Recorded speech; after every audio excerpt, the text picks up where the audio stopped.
On January 6, 2025, the USS Harry S. Truman, a formidable Nimitz-class aircraft carrier, was cruising the Red Sea, engaged in its regular operations. The carrier, part of a powerful U.S. Navy strike group, was positioned strategically to ensure the security of maritime trade routes in the region, which had become increasingly volatile. The Red Sea had been a hotbed of tensions, particularly due to the growing threat posed by Houthi rebels in Yemen. These Iran-backed militants had been targeting international vessels, including both commercial and military ships, in an ongoing campaign of aggression. But for the sailors aboard the Truman, this day seemed like just another routine operation, until the unthinkable happened. As the sun dipped below the horizon and the sky darkened over the vast expanse of the Red Sea, a sudden and alarming blip appeared on the radar screens of the USS Gravely, a guided missile destroyer stationed about 20 miles away from the Truman. The radar operator, well trained to detect potential threats, immediately recognized the significance of what was coming their way. The blips weren't just random interference. They were fast-moving and low-flying, coming from the Yemeni coastline and heading straight toward the U.S. Navy's most prized asset in the region, the USS Harry S. Truman. The USS Gravely's Aegis Combat System, an advanced missile defense technology known for its speed and precision, began running complex calculations. The system's algorithms crunched data faster than a human mind could comprehend, and within mere seconds the conclusion became clear. The radar signatures indicated that the incoming objects were hostile anti-ship cruise missiles. The urgency of the situation could not have been clearer. As soon as the threat was confirmed, alarms sounded throughout the ship, alerting the crew to a potential attack. The USS Gravely went to general quarters. Sailors rushed to their battle stations, donning their gear and preparing for the worst. The ship's weapons systems came online, and the crew scrambled to arm themselves against the incoming missiles. Meanwhile, the crew of the USS Truman, about 20 miles away, was also on high alert. They were aware of the growing threat in the region, but this kind of direct assault was unprecedented. The crew had trained for similar situations, but the reality of a live missile attack was a far more terrifying proposition. With seconds to spare, the Truman's crew began powering up the ship's engines, preparing to execute evasive maneuvers at a moment's notice. As tension rose, the fate of the ship, the crew, and the entire mission rested on the quick decision-making and rapid response of those on board. At this moment, the USS Gravely's crew made a decisive move. The ship's weapons officer immediately ordered a launch of two SM-2 Block 3A missiles, designed specifically for missile defense. These missiles, capable of reaching speeds exceeding Mach 3.5, were armed and ready to intercept the incoming threats. The system calculated the range and trajectory with incredible accuracy, launching the missiles with split-second precision. They streaked across the sky at over 2,600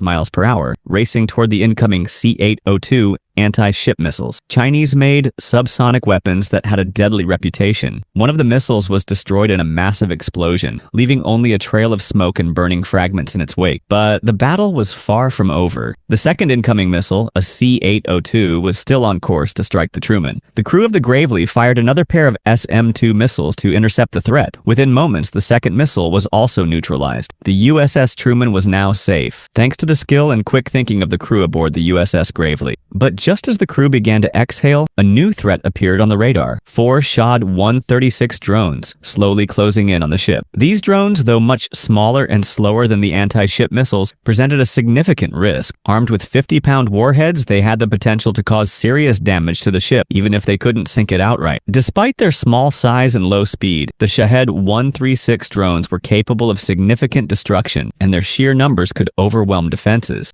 The Gravely's captain, unwilling to waste precious missiles on these relatively inexpensive drones, made a bold decision. Instead of firing more missiles, he chose to wait and use the ship's close-in weapon system, CIWS, nicknamed Sea-Wiz, a last line of defense. The Sea-Wiz is a highly effective system capable of firing up to 4,500 rounds per minute, hurling 20mm shells at incoming targets with devastating accuracy. The system was specifically designed to counter slow-moving threats like drones, helicopters, and even smaller surface contacts. The captain ordered the ship to maneuver, turning the USS Gravely to present its stern to the incoming drones. This wasn't a retreat or an act of defiance. It was a calculated move to unmask the Sea-Wiz batteries, giving them a clear line of fire. The drones, closing in at a speed of just 115 miles per hour, were no match for the rapid-fire capabilities of the CIWS. At 10 miles, the Sea-Wiz radar locked onto the drones. At just 3 miles out, the captain gave the order to release. The Sea Whiz unleashed a blistering barrage of 20mm rounds, creating a literal wall of lead that tore into the drones. The drones, unable to evade the incoming fire, were shredded in an instant, their small frames reduced to debris and useless wreckage. In mere seconds, all 4 drones were eliminated. With the immediate threat neutralized, the crew allowed themselves a brief moment of relief. The USS Truman and the entire strike group were safe, for now. But this was far from the end of the story. The Houthis may have been temporarily silenced, but the US Navy was not going to let this attack go unpunished. The Navy was about to send a clear message to the Houthis and anyone else who might dare to challenge American military power. Using cutting-edge intelligence-gathering tools, the US military quickly set about tracking down the launch sites responsible for the missile and drone attack. This was no easy task. Yemen, the country from which the Houthis were launching their attacks, had been embroiled in civil war for over a decade. The country was a patchwork of conflicting factions, and locating specific threats in such a chaotic environment required precise coordination and technology. The US relied on advanced satellites that were equipped with thermal imaging capabilities to track heat signatures from underground missile bunkers. These satellites could detect even the slightest difference in temperature caused by underground activities, such as the storing of weapons. The US intelligence community quickly identified several potential launch sites in the mountains of Yemen, including areas near the cities of Sana'a and Sada, known for being strongholds of the Houthi rebels. But satellites alone wouldn't be enough to pinpoint the exact locations. To confirm the findings, 2 aircraft, an MQ-9 Reaper drone and an RC-135 rivet joint, were dispatched to gather real-time data. These aircraft conducted surveillance missions over the identified areas, using their advanced sensors and signal collection equipment to confirm the presence of underground missile storage facilities. The MQ-9 Reaper, capable of flying at high altitudes and taking detailed photographs, mapped out the bunker entrances. Meanwhile, the RC-135 rivet joint intercepted Houthi communications, providing further confirmation of the missile storage locations. At 2 a.m. local time on January 8th, the USS Truman, along with the USS Gravely and USS Carney, began preparing for a strike on the Houthi missile facilities. The mission was to be a coordinated effort, a symphony of death as one crew member described it. FA-18 Super Hornets. At precisely 2:05 a.m., 12 Tomahawks were launched, 6 from the USS Gravely and 6 from the USS Carney. The missiles raced toward their targets, flying at low altitudes and following pre-programmed waypoints that considered terrain, enemy radar coverage, and other environmental factors. At 2:38 a.m., the Tomahawks hit their targets, exploding in massive fireballs that rocked the desert. The impact was catastrophic. The 2 missile storage sites were destroyed beyond recognition. The U.S. Navy had sent a powerful message. Attacking American forces in the Red Sea would not go unanswered.